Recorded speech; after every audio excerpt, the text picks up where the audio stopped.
Тумар жайлы айтсаңыз, тумар үлкен адамға керегі жоқ, тумар тағудың өзі түбі ширк алып барады. Тумар тағудың қажеті жоқ. Тумардың ішінде Құранның аяттары, дұғалар жазылады. Басқа ештеңе жазылмайды жерде. Сол дұғаны не жүрегіңде жоқ, не ісіңде жоқ, не ойыңда жоқ, не қаперіңде жоқ. Мойныңа салақтатып білген тумардан саған пайда болмайды, басыңа бәле болады. Сондықтан тумарды жаттап ал да ішіндегісін оқи бер, пайда сол көбірек болады. Тумар тағып алу үлкен кісілерге примерно мойныңа қазы қарта іліп алумен бірдей.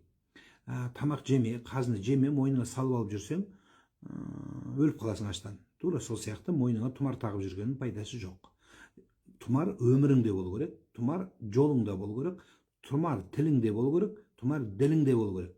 Діліңде жоқ, ішкенің арақ, айтқаның өсек, айтқаның өтірік, мойныңа тумар таққансың. Сол тумар сені қарғап, басыңа бәле алып келетін номер бірінші тумар сол болады.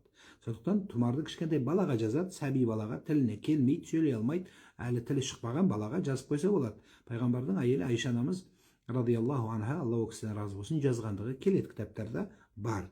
Бірақ үлкен адамдарға сол тумарды тағығынан пайда жоқ, жаттап алу керек. Одан кейін мұсылмандығын, сенімдігін, күштілігін көрсету үшін мойнына Алла, Мұхаммед арабшалап жазып алып, момын бүйтіп, мынаны бәрін бүйтіп ашып қойып, декілден Аллах дегенді қойып қойған, бұл да ақымақтықтың шыңы бар, тірелген шыңы.